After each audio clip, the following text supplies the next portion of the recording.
Bienvenidos a Radio Central 94.1 FM. Más que noticias, somos comunidad. Muy buenos días, estimada audiencia. Les damos la bienvenida a Radio Central, donde les informamos con objetividad y compromiso. En esta emisión especial abordaremos los últimos acontecimientos en torno a las elecciones del pasado 13 de abril del 2025. Debatiremos temas de opinión nacional, conoceremos leyendas urbanas que aún inquietan a la sociedad y finalizaremos con un reportaje que analiza el impacto de la inteligencia artificial en la educación. Acompáñenos durante toda la jornada informativa. Empezamos con la compañera Giovanna Bermeo, quien nos presenta un análisis detallado del proceso electoral 2025. Adelante, Giovanna.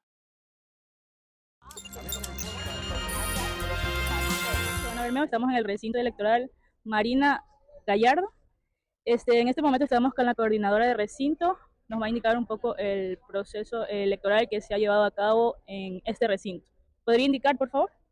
Buenas tardes, mi nombre es Melanie Álvarez, coordinadora de recinto de la Escuela Marina Gallardo. El proceso electoral hasta ahora se ha llevado de la manera más óptima posible, dadas las infraestructuras del recinto.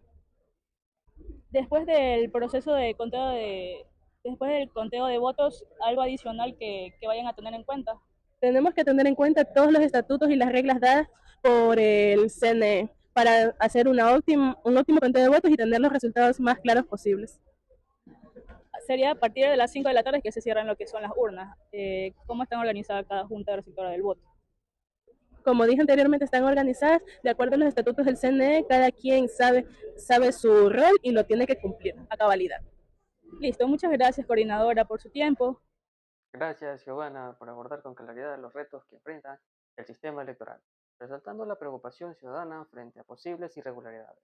Su intervención destaca también la importancia de una participación consciente y vigilante por parte electoral. Ahora es momento de dar paso a nuestro compañero Jordan Cedeño, quien nos compartirá el análisis sobre la política electoral del país. Jordan, adelante. Muy buenos días, estimada audiencia de Visión Compartida. Les saluda Jordan Alexis Cedeño Zambrano.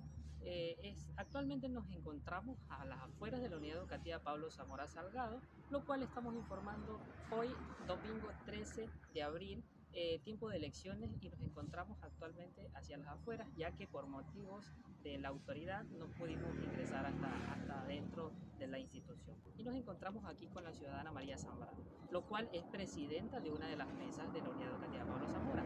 Cuéntenos, mi estimada, ¿cómo se han llevado a cabo las elecciones hasta el momento en la unidad?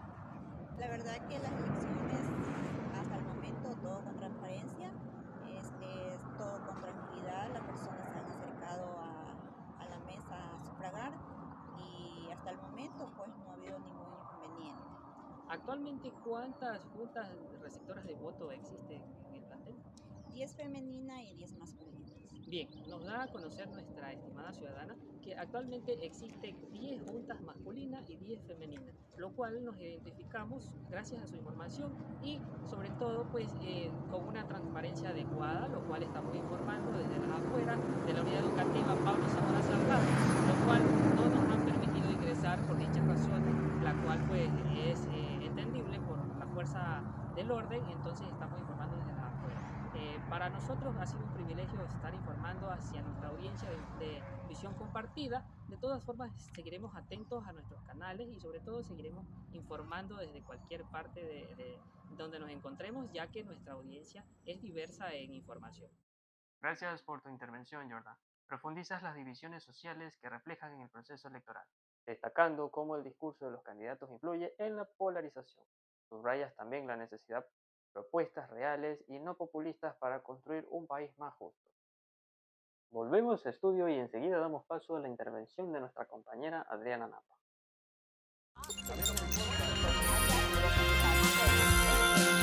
En este momento cívico contamos con la valiosa participación de la Facultad de Ciencias e Ingeniería. Una jornada llena de reflexión, ciencia y orgullo universitario.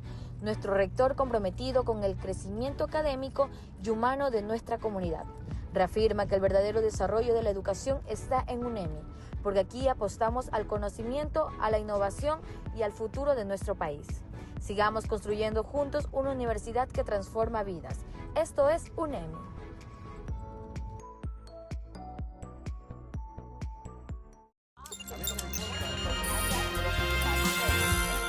Ahora escuchemos lo que nos tiene que contar nuestra compañera Adriana Napa sobre las elecciones del 13 de abril. Adriana, adelante. Buenas tardes amigos, les saluda Adriana Nava. Hoy nos encontramos aquí en los exteriores del Consulado del Ecuador en Newark, New Jersey, siendo las 2:20 de la tarde. Hoy, un total de 436.985 ecuatorianos están habilitados para sufragar en otros países para la segunda vuelta presidencial entre el gobernante y la candidata de reelección de Daniel Noboa y la correísta Luisa González, apuntó el Consejo Nacional Electoral.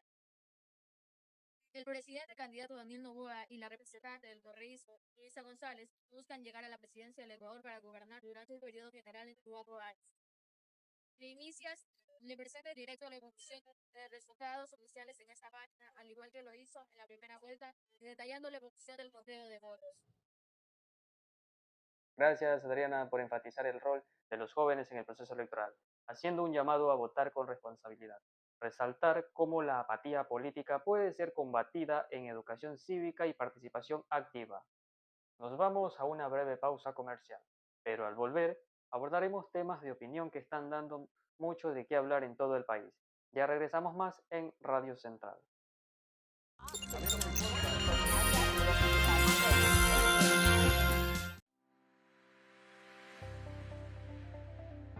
El consultorio jurídico gratuito de UNEMI te invita a participar del primer taller interdisciplinario en ciencias forenses con el tema Delitos contra la vida, enfoque normativo con una metodología criminalística y medicina legal.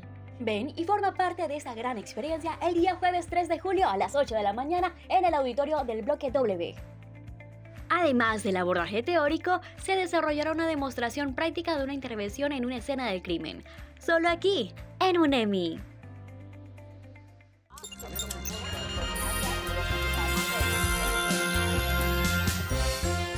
Y estamos de regreso en nuestra sección de opinión. Reflexionamos sobre temas que mueven a la sociedad ecuatoriana. Hoy analizaremos el caso Villavicencio y la preocupante situación de salud pública relacionada con la tosferina. Temas polémicos, sensibles y que merecen toda nuestra atención. Buenas tardes, soy Emily Cárdenas y hoy en Opinión Sin Filtro por Radio Central 94.1.fm, donde la opinión que incomoda pero despierta. Hoy vamos a hablar sobre un crimen que sucedió en los cimientos de su democracia. El 9 de agosto de 2023, el ex candidato presidencial Fernando Villavicencio fue brutalmente asesinado a la salida de un mitin en Quito. Un magnicidio que truncó una vida dedicada a la denuncia de la corrupción y el crimen organizado, y que hoy, casi 2 años después, sigue envuelto en una densa niebla de interrogantes y controversias. Nos vamos a sumergir en las profundidades del caso Villavicencio, un laberinto donde investigaciones, testimonios y acusaciones cruzadas que mantiene un vilo a la nación ecuatoriana.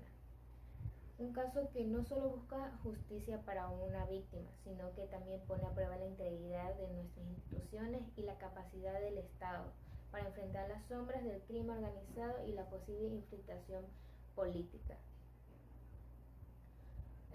Desde el momento del atentado, las investigaciones han avanzado a trompicones. Varios sicarios fueron capturados y sentenciados, lo que presentó un primer paso tangible, pero incompleto. La pregunta que persiste como un fantasma en la escena del crimen es: ¿quiénes fueron los autores intelectuales? ¿Quiénes ordenaron silenciar la voz de Fernando Villavicencio? La respuesta a esta interrogante parece ocurridiza, pero recientemente un nuevo elemento ha irrumpido en la narrativa del caso: el testimonio de un testigo protegido. Este testimonio ha trascendido las paredes de la Fiscalía gracias a la información pública por la defensa del ex vicepresidente Jorge Glass. Ha puesto el foco directamente sobre figuras del correísmo. Se habla de supuestos pagos y financiamiento orquestado desde la sombra para llevar a cabo el asesinato de Villavicencio. Nombres como del propio Jorge Glass y Daniel Salcedo han salido a la luz, generando un terremoto político de proporciones considerables. Es crucial señalar que el momento estas son acusaciones basadas en el testimonio de un testigo protegido. La Fiscalía General del Estado de reaccionando como cautela, confirmando la existencia de esta línea de investigación, pero también anunciando acciones legales contra quienes filtraron la información, argumentando que esto pone en riesgo el proceso investigativo. Esta filtración en sí misma levanta suspicacia. ¿Cuál es la intención detrás de hacer pública información sensible en este momento? ¿Busca la defensa de Glass influir en la opinión pública? ¿O acaso revela una desaparición entre el avance de la investigación y una dirección que les resulta comprometedora? Desde mi perspectiva, este giro en el caso es cuando menos inquieta. Fernando Villavicencio era un crítico acérrimo del correísmo y sus investigaciones tocaron fibras sensibles dentro de esa estructura política. La posibilidad de que su asesinato haya sido motivado por venganza o por el intento de silenciar sus denuncias es una hipótesis que, aunque grave, no puede descartarse a la ligera. Sin embargo, es fundamentalmente mantener la ecuanimidad y recordar la presunción de la inocencia de un testigo protegido. Señales a ciertas personas no se les convierte automáticamente en culpables. Se requiere una investigación exhaustiva con pruebas contundentes y verificables para poder establecer responsabilidades de manera irrefutable. La reacción del correísmo, negando categóricamente alguna vinculación de denunciar una persuasión política, era previsible. En un escenario político tan polarizado como el ecuatoriano, cualquier acusación de esta magnitud se convierte en un arma.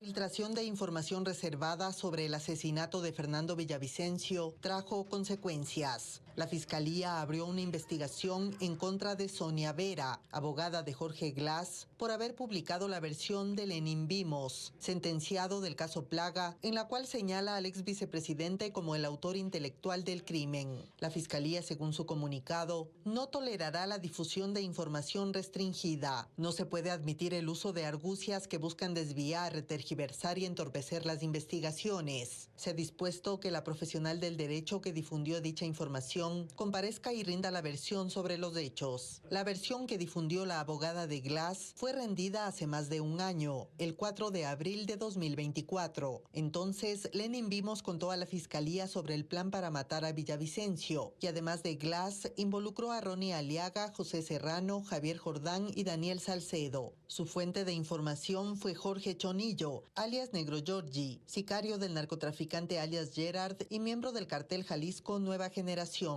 Según Vimos, Chonillo incluso viajó a Cali para planear el crimen con la banda de los Lobos. Ahora se sabe que 2 días después de la versión de Lenin Vimos, Jorge Chonillo fue asesinado en Manta. El exministro del Interior, José Serrano, uno de los mencionados, negó los hechos en un comunicado. Según dice, desde 2017 no ha tenido contacto con Jorge Glass. Asegura que los Lobos asesinaron a su hermano y que es un disparate involucrarlo con ellos. Para él, todo es una operación infame para destruirlo.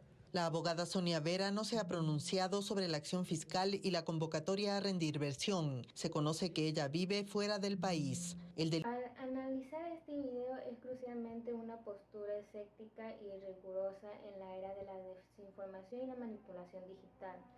Cualquier material audiovisual debe ser sometido a un escrutinio exhaustivo antes de ser considerado como prueba eficiente. Es necesario preguntarse cuál es la fuente de este video, cuándo y dónde fue grabado. ¿Existen elementos que permitan verificar su autenticidad? ¿El contexto en el que se presenta es completo y transparente? Sin respuestas claras a estas interrogantes, otorgarle un valor probatorio absoluto sería un error peligroso. Sin embargo, tampoco podemos descartarlo por completo. Si se confirma su autenticidad, se logra establecer la identidad de las personas que aparecen en él. Este video podría convertirse en una pieza clave dentro de la investigación. El caso Villavicencio no es solo un expediente judicial, es un espejo que refleja la profundidad heridas de la sociedad ecuatoriana. la violencia criminal, la corrupción, la exquisitez y la polarización política se entrelazan en esta tragedia histórica. La falta de respuesta clara y la proliferación de teorías y acusaciones minan la confianza de la ciudadanía en las instituciones encargadas de impartir justicia. Es imperativo que la Fiscalía y la Policía realicen una investigación transparente, exhaustiva y libre de presiones políticas, para que la verdad salga a la luz y se haga justicia. El legado de Fernando Villavicencio, un hombre que dedicó su vida a denunciar las cloacas del poder, exige que su asesinato no quede impune. Su voz fue silenciada de la manera más brutal, pero su lucha por la transparencia y la rendición de cuentas debe ser resonando por la conciencia de todos los ecuatorianos. En estos momentos, la incertidumbre y la polarización es fundamentalmente apelar a la cordura y el respeto por el debido proceso. Las acusaciones sin pruebas sólidas solo contribuyen a enredar aún más el ambiente político y a obstaculizar la búsqueda de la verdad. La sociedad ecuatoriana merece saber quiénes fueron los responsables del asesinato de Fernando Villavicencio, tanto los ejecutores materiales como los autores intelectuales. Solo así se podrá cerrar este doloroso capítulo y comenzará a construir un futuro donde la violencia y la impunidad no tengan cabida. El caso Villavicencio es un recordatorio sombrío de los desafíos que enfrenta Ecuador en su lucha contra el crimen y la corrupción. La verdad aún está por desvanecerse y el camino hacia la justicia se presenta empedrado de obstáculos. Sin embargo, la perseverancia en la investigación y la exigencia de transparencia por parte de la ciudadanía que las herramientas son más poderosas para iluminar la oscuridad y honrar la memoria de un hombre que no tuvo miedo de alzar su voz. Fue Opinión Sin Filtro por Radio Central 94.1 FM, en donde la opinión que incomoda pero despierta. Gracias por ver. Gracias, Emily. Logras entender un enfoque agudo al mostrar cómo el caso Villavicencio ha dividido opiniones entre justicia y estrategia política, exponer la falta de transparencia y cómo esto ha generado desconfianza en las instituciones. Ahora escuchemos a nuestra compañera Sandra Barberán con un tema que nos interpela a todos. ¿Es la tosferina un reflejo de desinterés del sistema de salud o negligencia de los representantes legales de los menores? Sandra, adelante. Buenas tardes, soy Sandra Barberán y eso es Opinión Sin Filtro por Radio Central 94.fm, en donde la opinión incomoda pero despierta. Hoy queremos compartir de un tema que sinceramente ha dado mucho de qué hablar hasta estos últimos días, y es sobre el descontrol sanitario frente a las enfermedades que ya deberían estar más que controladas. Han escuchado últimamente sobre la tosferina, fiebre amarilla, el caos que se está presentando en los diferentes centros de salud municipal de Guayaquil. Pues prepárense porque vamos a analizar esta situación sin filtros y por qué se ha formado tanto revuelo. Antes de empezar, expliquemos qué es la tosferina. Esta enfermedad es también conocida como pertusis o tos convulsa. Es una enfermedad infecciosa altamente contagiosa causada por la bacteria Bordetella pertussis.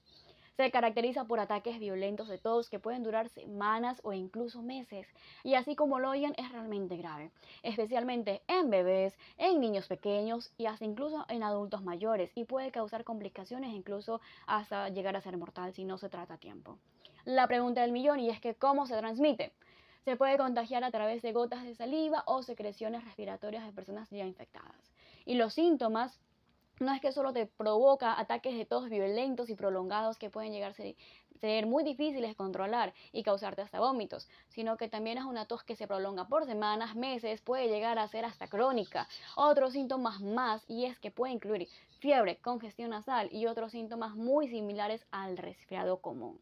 Sus complicaciones, como se ha mencionado, no solo te puede producir una tos que evidentemente sería complicada de tratar, sino que también puede incluirte neumonía, convulsiones, encefalitis y en bebés, como se mencionó desde un inicio, puede llegar a ser muy mortal si no se detecta y trata a tiempo. ¿Cuál es la prevención? Y es que aquí es el foco de toda la problemática. Especialistas del área de salud aseguran que la vacunación es la mejor prevención. La vacuna contra la tos felina es muy efectiva para prevenir la enfermedad y es aquí donde muchos ciudadanos opinan que cómo es posible que los niños se estén contagiando. Si se supone que esta es una de las primeras vacunas a colocar a los menores, que es un gran descuido y no es por parte de los centros de salud, sino de los padres primerizos o de los que son desinteresados en la salud de sus hijos o porque siguen modas que la vacuna es mala y que no los vacunan. Pero otros mencionan que es responsabilidad de los municipios por no tener los suficientes insumos, organización ni alcance a las comunidades para brindar no solo esta vacuna, sino muchas más para prevenir otras enfermedades y prevenir estos focos infecciosos, sobre todo en los sectores de mayor vulnerabilidad. Y sobre este tema tenemos un claro ejemplo y es el caso del 6 de mayo del presente año, en donde el canal RTS nos ha brindado diferentes fragmentos de sus reportajes en donde nos muestran cómo se está atravesando esa situación. El reportaje fue realizado por la periodista Soledad Barberán y es que ahí podemos observar que varios ciudadanos se encuentran concentrados en un centro de salud de Sauce 3 y están a la espera de recibir la vacuna contra la tos felina y la fiebre amarilla. Producción, nos ayudas con el contenido. Muchas gracias. Realmente un abarrotamiento de la gente que llega a este mismo centro de salud para poder realizar su sistema de vacunación. Lo que hemos podido también conversar con la misma gente que ha venido desde 5 o 6 de la mañana, mis queridas compañeras, es que realmente no se está respetando también el tema de la organización. Miren nomás aquí, imagínense si uno de los tantos ciudadanos que llegan a este mismo punto de la ciudad pueda estar infectado. Díganme, ¿qué distanciamiento hay en este mismo centro de salud? No hay ninguna en realidad y esto también es muy preocupante, ¿no? Hemos también preguntado a la ciudadanía si existe algún tipo de preferencia en el momento de realizar la cola para poder ingresar pues a vacunarse como tal. ¿Y qué es lo que nos dice nuestra gente? Mi señora, la veo con un bebé en brazos. ¿Cómo así aquí? Quizás viene a vacunar a su niño o viene a vacunarse usted, mi señora. Buenos días. Es lógico que estoy aquí por vacunar al bebé porque si no, no lo hubiera traído. Mire la cantidad de personas que están aquí. Realmente aquí no hay un orden, ¿sí? Debería de haber otros lugares donde deba la gente irse a vacunar de la fiebre amarilla porque es lo que más personas hay. Indignación, mi señora, en todo caso. Lógicamente, señora. ¿Qué hora está aquí, mi señora? Estamos desde las 7 de la mañana. ¿Qué le han dicho? ¿Ya tiene turno? Ya me cogieron el carnet y no sé todavía qué pase, si me llamen o no me llaman. Quizás espera hasta que la atiendan o definitivamente en algún momento ya dice me voy. Sí, ya me recogieron el carnet, tengo que esperar hasta que me vacunen al niño. Un orden es lo que estamos pidiendo en este caso, preferencia a los niños, a las personas mayores. Un orden, que las personas de fiebre amarilla las vacunen en otro lugar, porque aquí solamente deben de estar los niños. Y con este reportaje solo podemos preguntarnos qué está pasando con los centros de salud. No hay organización, no se respeta el orden, la gente se amontona y al parecer los turnos no se están cumpliendo. Y lo peor es que muchas veces dicen que no hay turnos, que no hay vacunas, que vuelvas otro día. ¿Y qué pasa con los adultos mayores? ¿Qué está pasando con los niños? Las personas con discapacidad. No hay prioridad, no hay sensibilidad, solo hay desorden y crean más frustración y miedo a la ciudadanía. Y si bien la responsabilidad también recae en la ciudadanía, el primer paso siempre tiene que venir por parte de las autoridades. ¿Dónde están los controles? ¿Dónde están los cronogramas claros? La información precisa. Al no tener esas herramientas a tiempo, eso es lo que sucede. Ese tipo de situaciones, la desinformación. Y la doctora Michelle Jiménez determina en qué momento es que se deberían vacunarse contra la fiebre amarilla o tos felina. Más detalles en pantalla. Muy bien, sí, queríamos consultar varias cosas, ¿no? Entre estas, a la doctora, primero que nada, o sea, ¿cuál es el orden definitivamente para que la gente, los televidentes, lo puedan comprender en qué momento sí es necesario que vayan? Por un lado, y por otro lado los viajeros. Hay personas que quieren viajar y que lamentablemente están perdidos, no saben qué hacer porque dicen que en el aeropuerto todavía no hay vacunación. Es decir, si todos los adultos deben vacunarse o pueden vacunarse contra la fiebre amarilla o por este momento solo las personas que van a viajar y por favor repítanos los países donde se requiere esa vacuna. Ya. Es importante indicar que la fiebre amarilla se aplica de los 12 meses a los 23 meses. Si una persona va a viajar a una zona de riesgo, una zona endémica, debe aplicarse la vacuna con 10 días de anticipación para crear la inmunidad. Es decir, hay algunas compañeras que viajan el día de mañana. ¿Esto tendría alguna efectividad o no? No es tan efectivo, la eficacia no es alta, por eso lo que estamos haciendo es promoción de salud, indicarle a toda la comunidad que la inmunidad se crea con 10 días de anticipación, que lo haga previo al viaje. Nos preguntan también, efectivamente, si sale del país, cuáles son estos países que tienen mayor riesgo en cuanto a la fiebre amarilla y por ende también tengo que vacunar. Ya, Brasil, Ecuador, Perú, Colombia son los países y ellos tienen prioridad y saben que deben vacunarse. Como podemos observar, la prevención está clara, pero lamentablemente la realidad en nuestro país es todo lo contrario, muestra otra realidad. Falta un sistema de vacunación efectivo, accesible y bien coordinado para proteger a todos.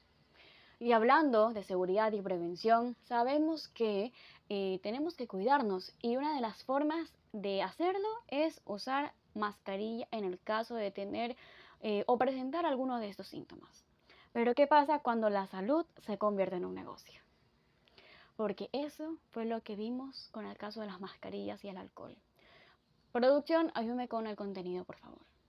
Así es, niña, así es. Queremos comprar la mascarilla, pero ahí dice que están agotadas, no sé. Ahí está justamente el letrero, compañeras, agotadas las mascarillas. ¿Por qué venir a este punto de la ciudad? Porque aquí es más económico, porque si vamos a buscar a los revendedores, eso nos alzan el precio de la mascarilla. Regresando nuevamente a ese tiempo que en algún momento pasamos como país, es tiempo pandemia, amigo. Así es, la pandemia. En la pandemia es todo. En la pandemia ellos se lucraron. Entonces no puede ser posible. Y el presidente que debe parar esto, el presidente. Muchísimas gracias, tenemos ahí comentarios. Esto es realmente inadmisible. Que un país en donde gran parte de la población que vive del ingreso que genera durante el día tenga que buscarse la forma para costearse un paquete de mascarilla. Antes una mascarilla te costaba entre 10 a 25 centavos. A lo mucho de lo caro, 50. Ahora te cuesta entre 50, 75 o $1 y sin hablar de cuánto están subiendo el paquete de las mascarillas. Y lo peor es que nadie dice nada. Eso también es negligencia. Esto también es violencia. Mi opinión ante esta situación es clara.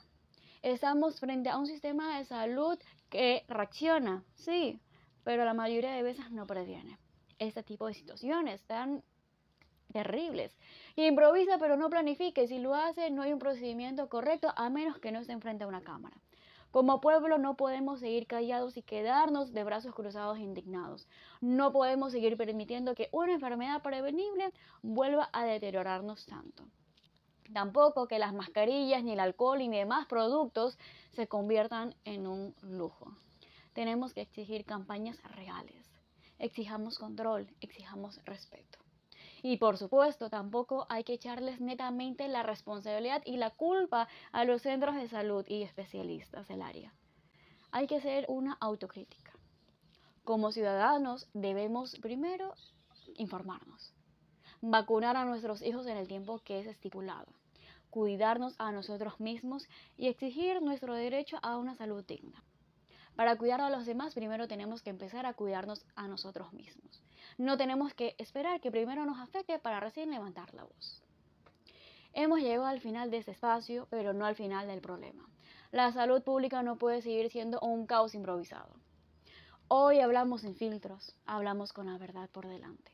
Porque cuando se juega con la salud de la gente, no hay espacio para la indiferencia ni para el silencio. Soy Sandra Barberán y esto fue Opinión Sin Filtro. La opinión que incomoda, pero despierta. Por Radio Central 94.1 FM. Nos escuchamos en una próxima entrega.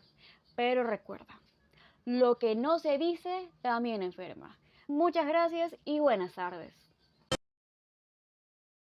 Gracias, Sandra. Expones con claridad la gravedad de la respiración de la tosferina, señalando la responsabilidad compartida entre autoridades y representantes legales. Su enfoque también invita a un debate profundo sobre salud pública y deber ciudadano. Nos vamos a un segundo corte comercial, pero al regresar conoceremos una leyenda que sigue viva en el imaginario urbano, el niño de la mano negra. No se lo pierdan.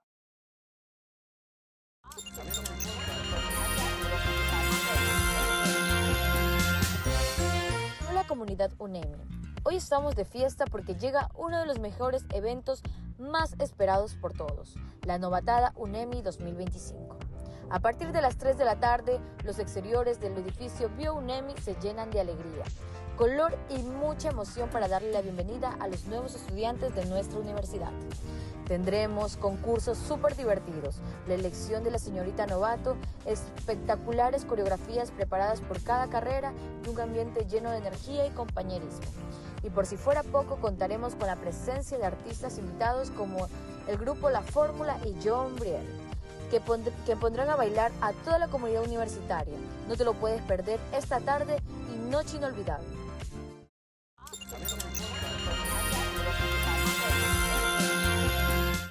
Estamos de regreso para contarte una popular historia en Ecuador, especialmente en la isla de Puna, quien narra una historia de Toribio de Castro Brijuela, un niño que nació sin su mano derecha. A pesar de la riqueza de su familia, no había tecnología para solucionar la condición. La familia era devota de la Virgen del Soto y después de rezarle, la Virgen se le apareció en forma de una anciana, quien le regaló una mano negra como milagro. Veamos la siguiente nota.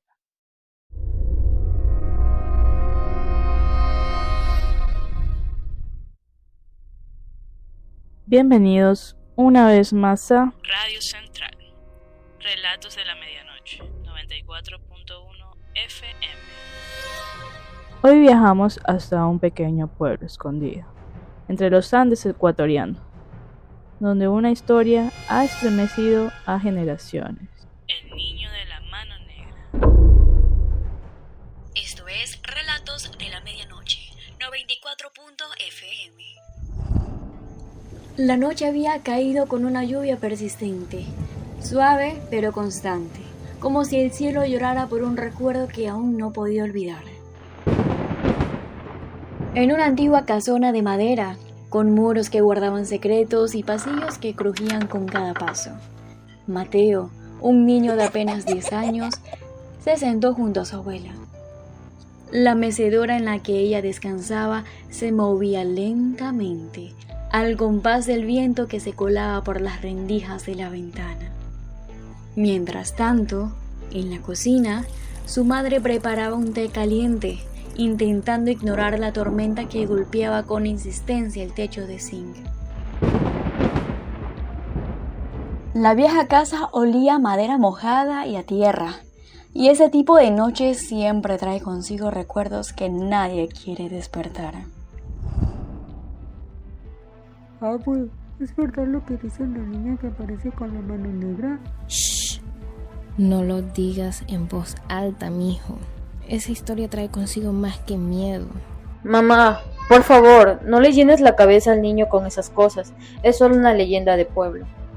Eso es lo que tú crees, pero yo lo vi cuando tenía su edad. Un silencio denso se apoderó del ambiente. Mateo miró fijamente a su abuela, fascinado por la revelación. La abuela entrecerró los ojos, su voz bajó y la historia comenzó. Sus manos temblaban apenas, mientras sus dedos acariciaban la manta tejida que cubría sus piernas. La lámpara que los alumbraba parpadeó apenas un segundo, como si la casa también recordara aquello. Todo ocurrió una noche como esta. Una madre dejó a su hijo solo en casa. Al volver, ya no estaba. Solo hallaron una marca, una mano negra estampada en la pared. Desde entonces dicen que el espíritu del niño desaparece, buscando compañía. ¿Y qué pasa si lo ves? Te toca con su mano fría y te lleva con él. ¡Basta ya, Mateo! ¡A dormir! ¡No más cuentos! La voz de la madre resonó con firmeza, rompiendo el hechizo que la abuela había tejido con sus palabras. Mateo bajó la cabeza y se levantó con lentitud. Mientras caminaba hacia su habitación, no podía evitar mirar hacia las ventanas, hacia los rincones oscuros de la casa. Afuera, la lluvia seguía cayendo y el viento aullaba como si quisiera advertirle algo.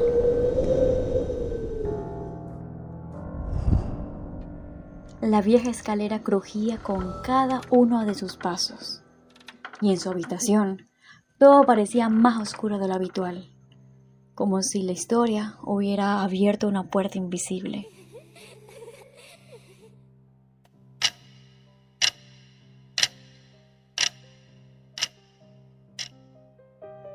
A medianoche, el reloj marcó a las 12 con un seco eco, antiguo, casi ritual. Mateo se removió entre las sábanas, incapaz de cerrar los ojos. Sentí una presencia, una mirada, como si no estuviera solo.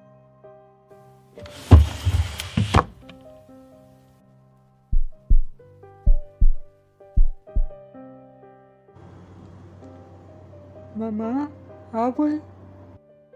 El cajón de su escritorio se abrió solo, sin que nadie lo tocara. Un viento frío invadió la habitación, revolviendo papeles y apagando la vela que apenas iluminaba la mesita.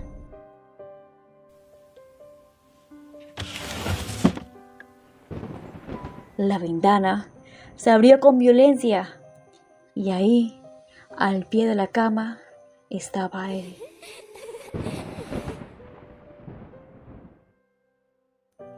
Una silueta infantil, delgada, inmóvil.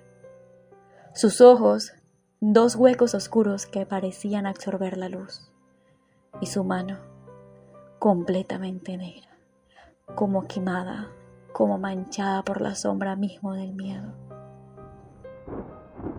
Hola, ¿quieres jugar conmigo? Abuela.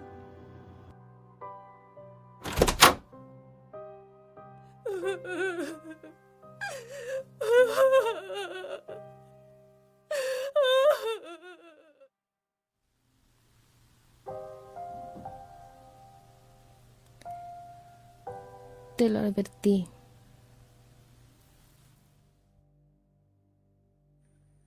La abuela y la madre corrieron al escuchar el grito desgarrador. Empujaron la puerta con fuerza, pero la habitación estaba vacía.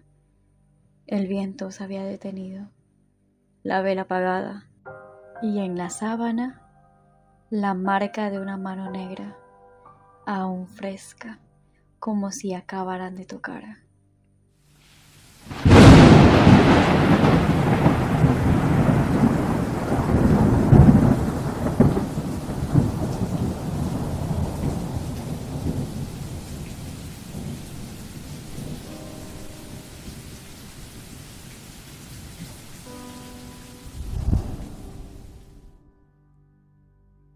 Desde aquella noche, nadie ha vuelto a ver a Mateo. La casa permanece en silencio, como si guardara un luto eterno.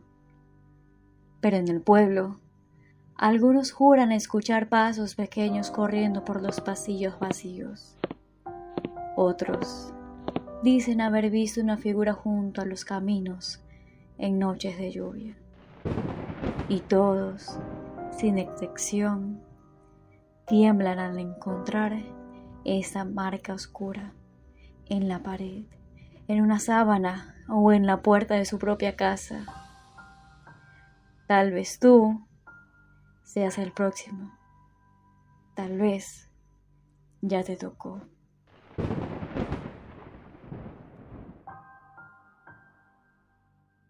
Dicen que esta leyenda nació en los más profundos de los Andes ecuatorianos, en los pueblos donde la neblina se cuela por las rendijas y el viento susurra secretos antiguos.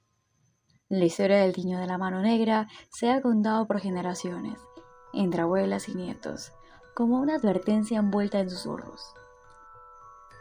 Se habla de un niño que murió en circunstancias trágicas, quizá abandonado, quizás traicionado, y cuya alma quedó atrapada en este mundo.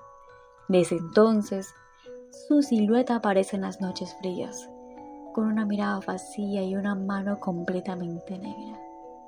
No habla mucho, solo pregunta si quieres jugar. Pero cuidado, quienes lo ven desaparecen sin dejar rastro. Lo único que queda es la marca de su mano, como una sombra que nadie puede borrar.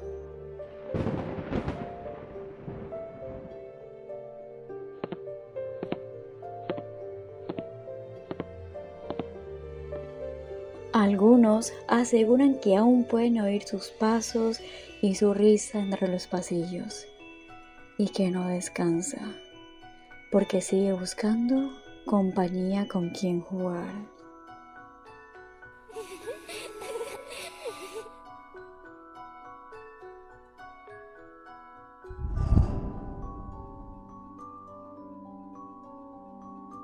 Esto fue Relatos a la Medianoche, 94.1 FM. Hasta el próximo relato, si es que regresa.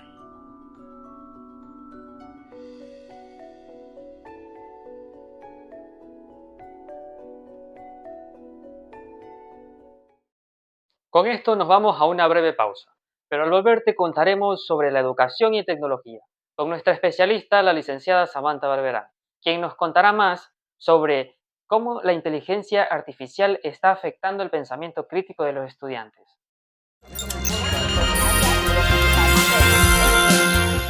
UNEMI es la universidad con mayor número de estudiantes en línea del Ecuador. Nuestras carreras virtuales son dictadas a través de la plataforma Google Meet para facilitar el proceso educativo a distancia. Ya sea que busques mejorar tus habilidades profesionales, explorar nuevas disciplinas o equilibrar tus estudios con otros compromisos.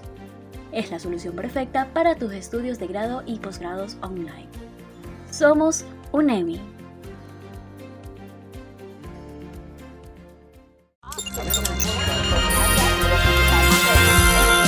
Estamos de regreso con más y nuestra compañera Sandra Barberán nos presentará el reportaje revelador con una especialista como lo es la licenciada Samantha Barberán.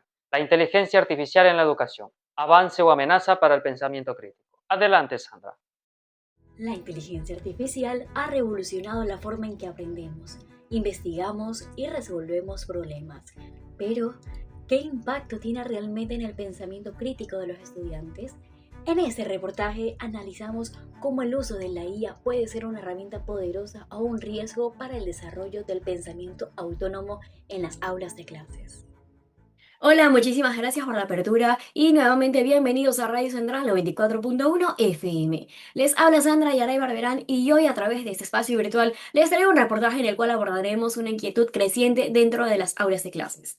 La inteligencia artificial está debilitando el pensamiento crítico de los estudiantes. En esta edición vamos a conversar con una testigo directa de la transformación educativa dentro del aula y ahora desde un rol directivo. Entrevistaremos a la licenciada Samantha Barberán Jaramillo, no solo por su experiencia como docente en el área de informática y robótica, sino también por su trayectoria de más de 15 años formando tanto a niños como a jóvenes. Actualmente se desempeña como supervisora y coordinadora general en la unidad educativa Fiscomisional San Juan Bosco, sector educativo que se ubica en el centro de la ciudad de Guayaquil. La licenciada Samantha Barberán es una profesional comprometida con la calidad educativa y con una mirada crítica sobre el impacto de la tecnología en el salón de clases. Bienvenida, licenciada Samantha, muchísimas gracias por acompañarme en esta entrevista. ¿Cómo se encuentra? Pues muy bien, un gusto saludarte, gracias a ustedes también por la invitación. Pues me encuentro muy bien, es un placer totalmente poder compartir este pequeño espacio para poder hablar acerca de un tema tan importante como lo es en realidad la inteligencia artificial en la educación. Espero pues que esta conversación sea muy enriquecedora, tanto como para los estudiantes como para los docentes que nos escuchan. Nos alegra muchísimo saber que se encuentra bien y sobre todo contar con su experiencia para ese reportaje. Así que sin más preámbulo vamos a comenzar con una ronda de preguntas y adentrarnos en esa realidad que está transformando la forma de enseñar y aprender. ¿Está lista? Correcto. Bueno, para empezar, ¿nos puede contar más sobre su experiencia laboral? Aproximadamente en qué año empezó a ejercer esta profesión, cómo ha sido su crecimiento en el área y si a lo largo de los años ha visto alguna diferencia en cuanto al desarrollo de los estudiantes. Me imagino que con el tiempo que se habrá marcado una gran diferencia en cuanto a la entrega de los trabajos, como por ejemplo, ¿no? Sabemos que antes un estudiante tenía que ir a la biblioteca, solicitar y buscar el libro y hasta esperar a que esté disponible este mismo para poder obtener una simple información. Y actualmente es totalmente distinto, pues está la facilidad de tan solo un clic obtener ya todo lo que necesitan. Así es, Sandra. Pues le comento, en la actualidad nosotros estamos a la expensa de lo que es los recursos tecnológicos a uso y desuso asimismo. Actualmente nosotros en la institución donde yo laboro mantenemos lo que es una biblioteca física y una biblioteca digital. Obviamente los estudiantes lo primero que hacen es recurrir a la biblioteca virtual. Pero asimismo también nosotros como docentes tenemos que ver y rescatar lo que es el tener ese pensamiento crítico, el cual se desarrolla dependiendo de una lectura y de un análisis que se tiene pues a partir de ello. Y eso es lo que tratamos siempre de rescatar en los estudiantes. El hecho de que es verdad, tenemos el uso de las tecnologías que son a total disposición. Sin embargo, el poder desarrollar, tener un criterio, tener un análisis de una conversación, el poder entablar y continuar la conversación y que tenga un sentido, eso ya viene también de lo que comprende el análisis que tiene la persona acerca de lo que lee, de lo que, o cómo se expresa. Es más que todo el hecho de que ellos aprendan a utilizar estos tipos de recursos tecnológicos de una manera efectiva y que sea beneficiosa tanto para el aprendizaje como también para la parte de ellos para que puedan expresarse mejor y no depender totalmente de ella. ¿Y usted cómo ha percibido el uso de las herramientas de inteligencia artificial por parte de los estudiantes en la actualidad? Pues he notado un incremento significativo en el uso de la inteligencia artificial por parte de los estudiantes, claramente. Especialmente en los últimos 2 años, herramientas como por ejemplo las más conocidas, ChatGPT, traductores automáticos o generadores de contenido, son cada vez más comunes en diferentes plataformas e incluso en niveles escolares. Algunos estudiantes lo usan como un apoyo para poder comprender mejor los temas, pero, sin embargo, también hay casos en donde recurren a ellas para hacer trabajos completos y no involucran un proceso de aprendizaje correcto. Como les comentaba, no hay un análisis crítico. O sea, ellos, con tal de entregar la tarea y tener una nota, no es el hecho de que no pueda utilizar un poco más allá de lo que hay en una pantalla. Claro, me imagino que eso igual se ha de ver reflejado en las calificaciones de los muchachos, ¿no? Al momento de rendir exámenes. Por supuesto, porque la mayoría de las evaluaciones, tanto en las formativas como sumativas, tienen una base estructurada en la cual son preguntas de uso múltiple y que los estudiantes obviamente tienen que hacer un análisis para poder contestar. No simplemente escoger a la que mejor me parezca. ¿Por qué? Porque cada una de ellas contiene cierto tipo de información que tiene relevancia a la pregunta. Entonces, para eso ellos tienen que obviamente leer, analizar y contestar correctamente. Un ejemplo sería el caso de ser bachiller, por ejemplo. Por supuesto, le comento, en las últimas estadísticas, según el INEVAL, en los años anteriores, se da a notar que los estudiantes en la actualidad, dentro del área de lengua y matemáticas, lo que es el pensamiento lógico y el razonamiento verbal, han tenido unas calificaciones muy bajas referente a otros países. Le estoy hablando de lo que es estadísticas en el Ecuador.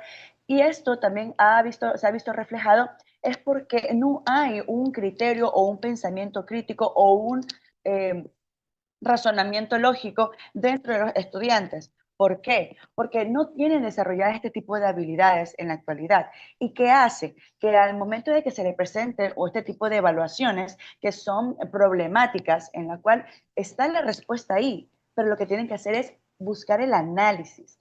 Eso ha sido reflejado en las bajas notas dentro de estas áreas, lo cual se ha visto también dentro del Ministerio de Educación el tener que reforzar mucho más estas áreas para que dentro de los siguientes años pues este porcentaje pueda subir.